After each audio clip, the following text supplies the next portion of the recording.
हमारी आने वाली पीढ़ियां कमजोर पैदा ना हो, इसलिए भी हमें गांव-गांव किसानों को समझाना होगा कि यूरिया का उपयोग कम करें।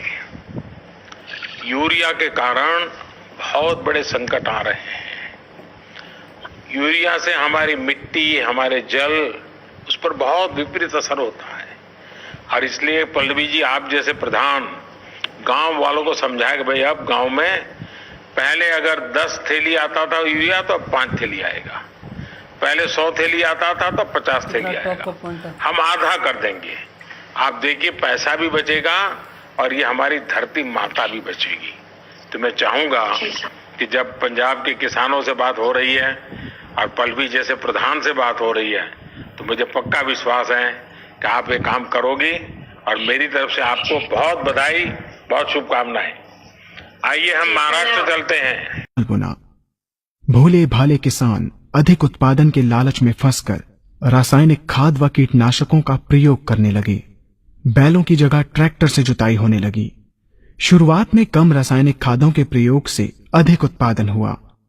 धीरे धीरे रासायनिक खादों के प्रयोग के कारण भूमि की उर्वरा शक्ति क्षीण होने लगी, जिसकी वजह से उत्पादन घटने लगा तथा फसलें कमजोर होने लगी। फसलों के कमजोर होने के कारण उनमें रोग व कीट लगने लगे। रोग व कीटों से फसल की सुरक्षा के लिए और अधिक कीटनाशकों का प्रयोग होने लगा। एक तरफ ज्यादा उत्पादन के लिए अधिक रासायनिक खादों का प्रयोग होने लगा, वहीं दूसरी तरफ फसलों को रोग व कीटों से बचाने के लिए अधिक विषाक्त कीटनाशकों का प्रयोग बढ़ गया, जिसके कारण उत्पादन लागत बढ़ी और किसान को लाभ कम होने लगा, बल्कि छोटे किसान कर्ज में डूबने लगे।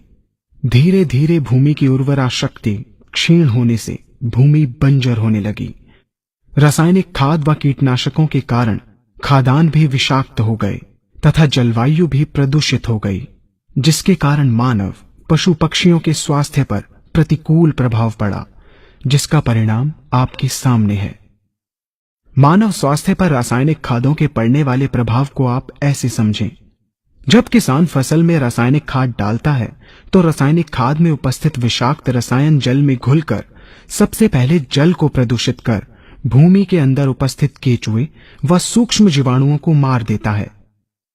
ये बात सभी किसान अच्छी तरह से जानते हैं कि केचुए व अन्य सूक्ष्म जीवाणु भूमि की उर्वरा शक्ति को बढ़ाने के लिए अति आवश्यक होते हैं।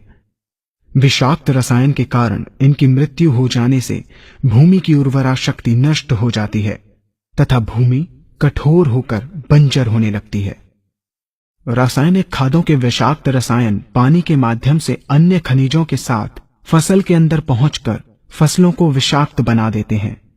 बाद में जब खाद्यान्न के रूप में मनुष्य या अन्य पशु इन्हें खाते हैं तो ये विषाक्त रसायन मानव स्वास्थ्य पर बहुत ही बुरा प्रभाव डालते हैं तथा मनुष्य के अंदर तरह तरह के रोग उत्पन्न करते हैं।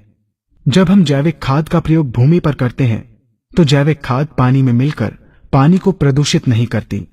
जैविक खाद भूमि के अंदर उपस्थित उर्वरा शक्ति को बढ़ाने वाले जीवाणु तथा केचुओं की संख्या को तीव्रता से बढ़ाती है, जिससे भूमि की उर्वरा शक्ति बढ़ती है तथा भूमि छिद्र युक्त एवं भुरभुरी हो जाती है, जिससे वायु और प्रकाश भूमि के अंदर गहराई तक प्रवेश करते हैं, जिसके कारण भूमि में तापमान एवं आर्द्रता का संतुलन बना रहता है और फसलें मजबूत होती हैं। जैविक खाद में विद्यमान तत्व